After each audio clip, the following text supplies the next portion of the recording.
ലക്ഷ്മണൻ ശാന്തനായി കഴിഞ്ഞു. നിർമ്മല മനസ്സുമായി നിൽക്കുന്ന ലക്ഷ്മണനെ നോക്കി മന്ദഹാസപൂർവം ശ്രീരാമൻ പറയുകയാണ്, ചക്ഷുശ്രവണകളസ്തമാം ദർദുരം ഭക്ഷണത്തിന് അപേക്ഷിക്കുന്നതുപോലെ. ചക്ഷുശ്രവണൻ, ചക്ഷു കണ്ണുകൊണ്ട് കേൾക്കുന്നവൻ ആരാ? പാമ്പ്.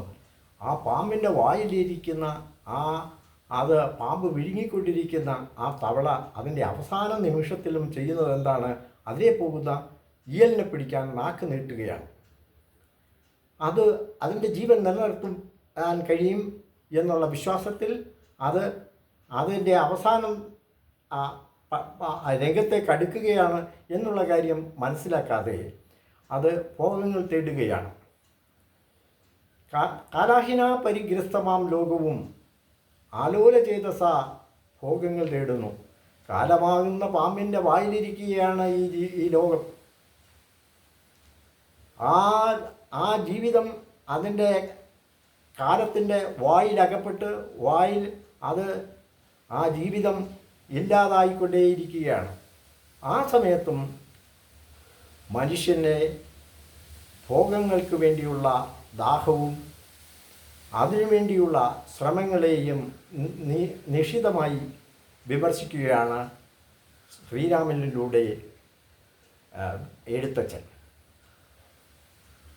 ചിലർക്ക് ഇപ്പോൾ ടാച്ച് ഹോട്ടലിൽ താമസിക്കണം, വേറെ ചില ആൾക്ക് അശോക് ഹോട്ടലിൽ താമസിക്കണം, ചിലർക്ക് കോവളത്ത് പോയി മണ്ണും അവിടുത്തെ തിരമാലകളും ആസ്വദിക്കണം. ഈ അവസരങ്ങളിലെല്ലാം അവർ ഒരു കാര്യം മറന്നു പോവുകയാണ്, ഇത് സുഖഭോഗങ്ങളാണ്. ഇത് ഭോഗങ്ങളെല്ലാം ക്ഷണപ്രഭാ ചഞ്ചലം. ശ്രീരാമൻ പറയുകയാണ്, ഇതെല്ലാം ഒരു നിമിഷം ഒരു മിന്നൽപ്പിടർ പോലെ വന്നങ്ങ് തീരുകയാണ്.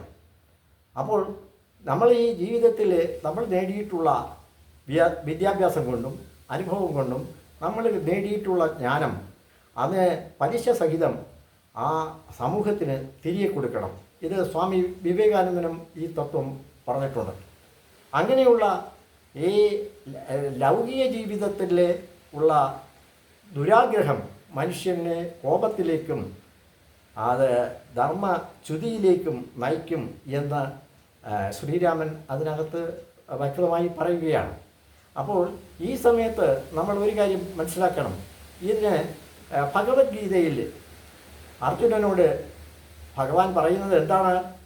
ദേഹിനോ അസ്മിൻ യഥാ ദേഹേ കൗമാരം യൗവനം ജരാ തഥാ ദേഹാന്തരപ്രാപ്തി. ഈ കൗമാരവും യൗവനവും അത് കഴിഞ്ഞ് വാർദ്ധക്യവും വന്നിട്ട് ഈ ജീവിതം അവസാനിക്കുകയാണ്. ദേഹിനോ ഈ ജീവിതത്തെ പൊതിഞ്ഞിരിക്കുന്ന ജീവാത്മാവിനെ പൊതിഞ്ഞിരിക്കുന്ന ആ കൗമാരവും യൗവനവും ജരയുമൊക്കെ എങ്ങനെയാണോ അത് നശിക്കുന്നത്, അതുപോലെ അത് നശിച്ച ഉടൻ തന്നെ ഈ ചക്രം വീണ്ടും ചുറ്റുന്നതിനായിട്ട് അടുത്ത ദേഹത്തിലേക്ക് കടക്കുകയാണ്. ഈ തത്വം, അതായത് കൗമാരം യൗവനം ജര, ഇത് കഴിഞ്ഞാൽ അത് പിന്നെ ഒരു ഘട്ടമില്ല. അപ്പോൾ ബാല്യം ഒന്നും തുടങ്ങി കൗമാരത്തിലൂടെ യൗവനത്തിലൂടെ നരയിൽ എത്തിക്കഴിയുമ്പോൾ ജീവിതം അവസാനിക്കുകയാണ്. ആ അവസാനിക്കുന്ന ആ നിമിഷവും മനുഷ്യന് ലൗകിക സുഖങ്ങളിൽ മുഴുകിക്കിടക്കുകയാണ്. അപ്പോൾ ഇങ്ങനെയുള്ള ലൗകിക സുഖങ്ങളൊന്നും സ്ഥിരമായി നിലനിൽക്കുന്നതല്ല. അതിന് നിമിഷത്തിൻ്റെ വിലയേ ഉള്ളൂ എന്നുള്ളതാണ് ഇതിനകത്ത് ഭഗവാൻ പറയുന്നത്. ഈ തത്വം പല പാശ്ചാത്യ തത്വചിന്തകന്മാരും ഇത് ഉൾക്കൊണ്ടിട്ടുണ്ട്. 20-ാം നൂറ്റാണ്ടിലെ പ്രമുഖനായ മാർട്ടിൻ ഹൈഡ്ഗർ അദ്ദേഹത്തിൻ്റെ ഡിസ്നിയൻ theory being towards the death എന്ന ആ തിയറി ഓരോ പിറവി കഴിയുമ്പോഴും ആ പിറവിക്ക് ശേഷം അവർ നടന്ന് ഗ്രേവി യാർഡിലേക്ക് പോവുകയാണ് എന്ന് പറയുന്ന ആ തിയറിയുണ്ട്. ആ അസ്തിത്വവാദവും ആ തത്വചിന്തയും ഒക്കെ ഈ ഗീതയിലെ ദേഹിനോ അസ്മിൻ യഥാദേഹേ കൗമാനം യൗവനം ജര എന്ന് പറയുന്ന അതിനോട് യോജിക്കുന്നുണ്ട്. എന്നാൽ അത് ഒരു വ്യത്യാസം, തഥാ ദേഹാന്തര പ്രാപ്തി അവർ ആ തത്വചിന്തകൻ പറയുന്നില്ല. പക്ഷേ ഈ തത്വചിന്തകനോ ഒന്നുകൊണ്ടും ഒരു കാരണവും എഴുത്തച്ഛൻ്റെ തിയറിയെ, എഴുത്തച്ഛൻ്റെ ജീവിതത്തോടുള്ള ദർശനത്തെ, കാഴ്ചപ്പാടിനെ ഉല്ലംഘിക്കാൻ കഴിയുന്നില്ല. കാലാഹിന പരിഗ്രസമാം ലോകവും ആലോല ചേതസാ ഭോഗങ്ങൾ തേടുന്നു. അപ്പോഴോ ഇത് പാമ്പിൻ്റെ വായിരിക്കുന്ന തവളയെപ്പോലെയാണ്, ആ തവള ഇയലിനെ പിടിക്കാൻ ശ്രമിക്കുന്നത് പോലെയാണ് എന്നുള്ള ഒരു ദർശനത്തെ ഈ 20-ാം നൂറ്റാണ്ടിലെ പ്രമുഖനായ തത്വചിന്തകനും കഴിയുന്നില്ല, അതിനെ ഉല്ലംഘിക്കുവാൻ കഴിയുന്നില്ല. അപ്പോൾ അത് അചഞ്ചലമായി, എഴുത്തച്ഛൻ്റെ ഒരു ദർശനം അചഞ്ചലമായി നിൽക്കുകയാണ്. ആ തത്വം ശരിക്കും നമ്മുടെ കുട്ടികൾക്ക്, വിദ്യാർത്ഥികൾക്ക് അവരുടെ അധ്യാപകന്മാർ ശരിക്കും പറഞ്ഞു കൊടുക്കുന്നുണ്ടോ എന്നുള്ള അത് സംശയമാണ്. വിദ്യാർത്ഥികൾ തമ്മിൽ തെരുവീതികളിൽ ഏറ്റുമുട്ടുമ്പോൾ അത് കാണാൻ കഴിയും. എങ്ങനെ അവർക്ക് ഏറ്റുമുട്ടാൻ കഴിയുന്നു? കലാലയങ്ങളിലും ഈ വിദ്യാർത്ഥികൾ തമ്മിൽ ഉള്ള ഏറ്റുമുട്ടലുണ്ട്.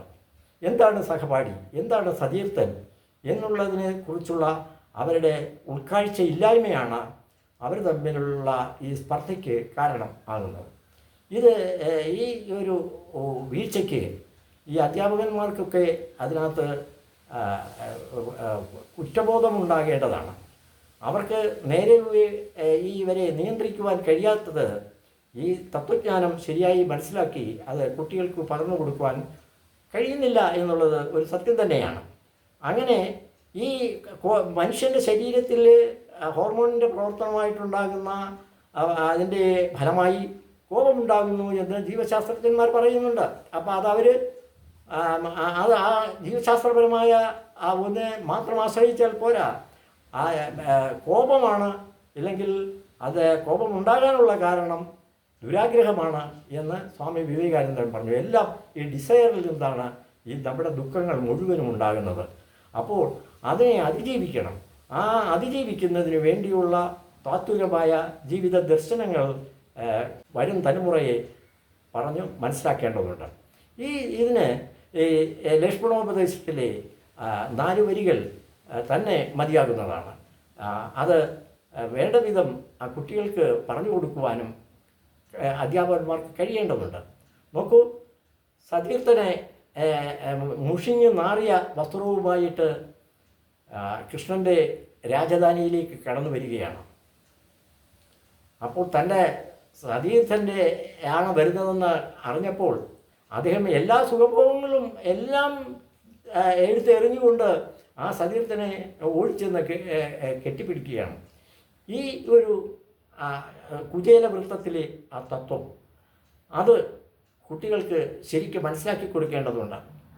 വർഷങ്ങൾ കഴിയുമ്പോൾ നമ്മൾ ഈ പഠിക്കുന്ന കാലഘട്ടത്തിൽ വിദ്യാലയ ജീവിതവും കഴിഞ്ഞ് കോളേജ് ജീവിതമൊക്കെ കഴിഞ്ഞ് പിന്നെ ദാമ്പത്യ ജീവിതമൊക്കെ കഴിഞ്ഞിട്ട് തിരിഞ്ഞു നോക്കുമ്പോൾ ഏറ്റവും മനസ്സിന് സന്തോഷം പകരുന്ന നിമിഷം സ്കൂളിൽ പഠിക്കുന്ന അതാണ്.